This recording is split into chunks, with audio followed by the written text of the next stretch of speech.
YouTube, welcome back to another video. I got this comment right here asking for a Kodak Black tutorial. So I'm at this beat right here.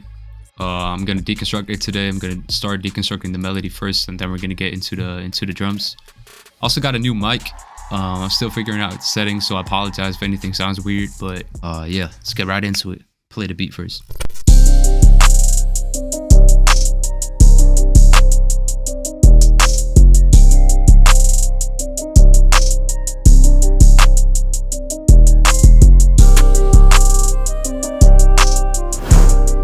So let's get into the melody. For this melody, I used contact and key skip, I believe. Yeah, I used 5 different instruments. So yeah, let's get into it. So first I went into low key, however you want to pronounce it. It's a contact bank, and I used the Watching the Stars preset. I turned down the reverb on this, and the melody by itself sounds like this. Kind of spooky.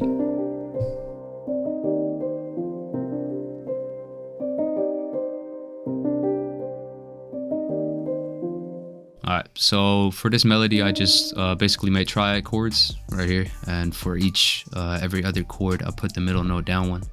So this D sharp becomes a D, and that creates some tension if you have notes that are on a 1 note difference, like alternate. Also put like a little A sharp on the chord, and made like a little top melody right here. Also use the 1 note differences, and that creates some tension as well. As for the root notes of the melody, I just kept it on C, and then on each end of every 4 bars, I made it go up to D sharp and F, which sounds like this.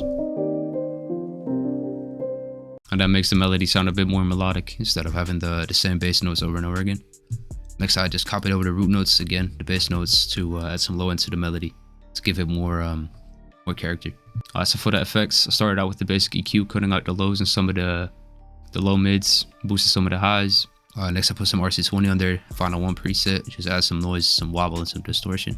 And next I added some Valhalla vintage verb with another EQ, cutting some of the low mids out again. So that just makes it sound way more clean instead of this. Adds a bit more depth. So that's a good foundation for the melody. Next I went to Contact again, right here, and I used the stock, the Contact Factory library. I went to the Duke. I think it's kind of some sort of flute, and I laid down this melody right here.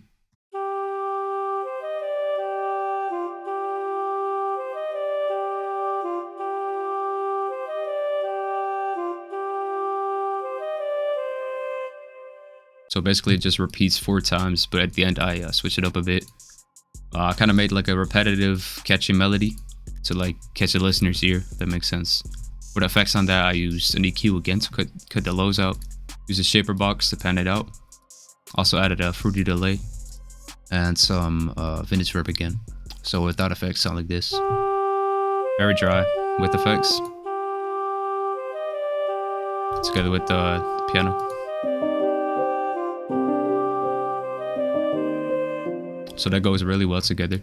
So when I had that laid down, I missed some low end in the melody. So I went to Contact again, went to the Rickenbacker bass. I can really suggest this bass for everybody. It's a really good sounding bass in Contact. I used the decal preset, and I laid down this melody right here. Just following the root notes. Then it goes down right here. So that adds some low end to the melody. I also played with the octaves a bit. I could just put this D sharp down an octave, like this, but it sounds way better if you just play around with the octaves. So with the melody, it's just like this. There's a lot of character to the melody.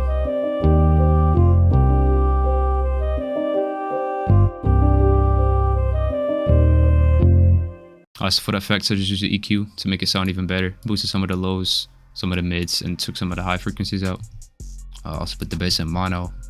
Yeah, that's pretty much it. So next I felt like the melody was still missing something to like take out in a verse or something. So I went to Contact again, and I opened up the HAPI bank. Also turned down the reverb because I wanted to add my own reverb to it. I laid down this melody right here. Really adds on to the piano. And I played around with the velocities. So that's just some ear candy you can take out like a verse or add into a hook. So for the effects on that, I put an EQ on it once again, cutting out the lows, some delay to make it sound more spacious, some reverb, and then cut some of the mids out. So that's what it sounds like without effects. Also panned it out to the left a bit to make it stand out with the piano melody. And finally, I went to Keyscape right here, and I used the Wurlitzer 200A vibrato preset. Turned off the auto pan so it doesn't go from left to right. Basically copied over the MIDI from the main melody right here, but took out the top notes, the top melody, and I took out the last chord, and I just put a C6 right there. Copied over the root notes as well, and that by itself sounds like this.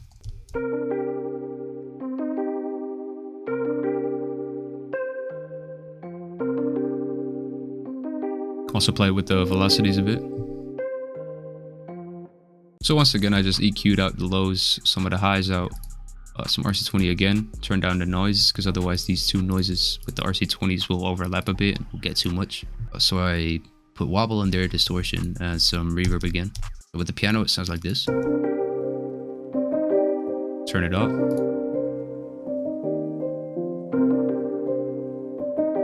So they go really well together. So when I had that all laid down, I rendered out every single instrument and I made it into a loop. Then I put drums under it. So let's get into the drums. So in the new project right now, I basically structured out the whole loop with all the stems individually. Got an intro right here, then I got the hook, verse, and then a little bridge right here, and it just repeats itself. So for the intro, I just have the basic piano melody with the bass. Then after 4 bars, the piano comes in with the ARP. Gets into the hook. Then right here at the flute, second part of the hook. So then for the verse, I kept in the original melody of the piano with the electric piano. Then I took out the main melody, the piano, and I kept the electric piano and the ARP for the second part of the verse. So it creates some tension when the bridge comes in right here. So it transitions nice, if that makes sense. So yeah, that's how I structured the whole loop. So for the drums, to start out with the 808, I used the Spins 808 for this beat, which you can find in my rookie season drum kit out right now. First link in the description. I got a 20% discount going, dirkey20 till the end of the year, so make sure to get the kit. So yeah, the 808 just follows the root notes, goes up right here. Then the same pattern, but I put an extra D sharp right here.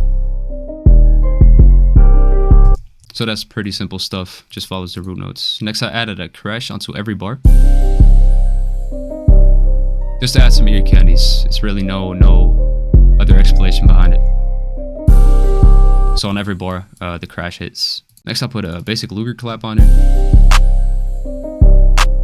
Gotta get that bounce going already. Add some hi-hats.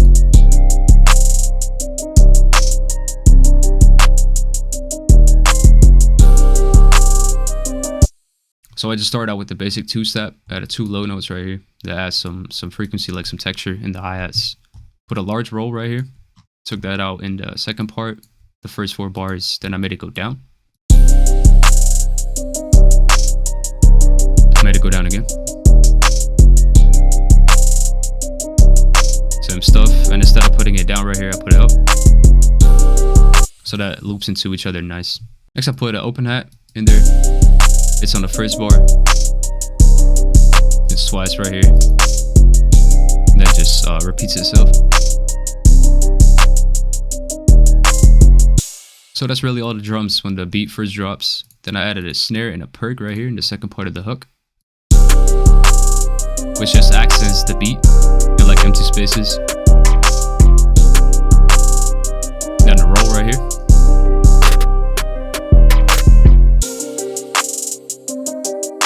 So that really adds on to the empty spaces in the beat and just adds some texture as well. Also play with the velocities on the snare rolls right here. And that's really a big tip for snare rolls. Like if I would put all these velocities at the same level right here, instead of this, just add some texture, if that makes sense. And then lastly, I added this perk right here.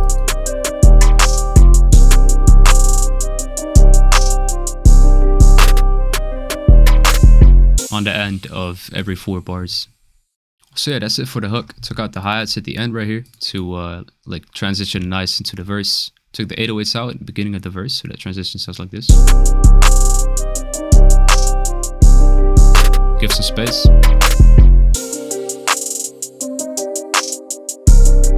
And then the 808 comes in right here. So that really gives the listener the idea of that something new is coming up, that it transitions into a verse.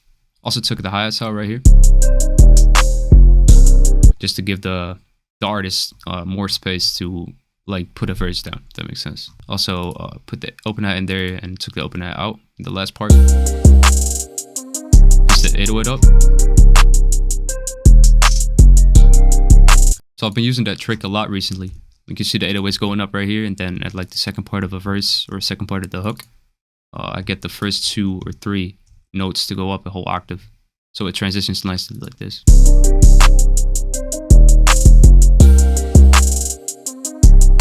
So instead of adding transitions and stuff, you can just play around with your drums like this. Like differentiate your drums, make them sound different and unique. Take out some of the hi-hats right here. At the end, I just took all the drums out for the last like little bar right here.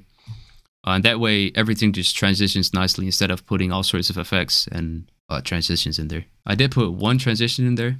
It's the super flat transition for my drum kit. Sounds like this. Basically just a reverse crash. I used that in the intro to the hook, then from the hook into the verse, then from the verse into the bridge, and it just repeats itself.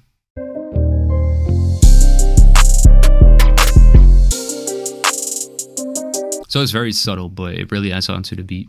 And for the last part of the beat, I just brought the hook back in. So that way, instead of putting like an outro with no drums, I just made it go into a hook one more time. So that's basically it. Make sure to get my drum kit. I've been getting a lot of positive feedback about the drum kit, so I appreciate y'all. Make sure to use the 20% discount code. So yeah, if y'all have any future video ideas or things you want to see me do on this channel, make sure to let me know in the comments or just shoot me a DM on Instagram. Make sure to follow me on there too. And that's it for me today. So I'm gonna catch y'all in the next video.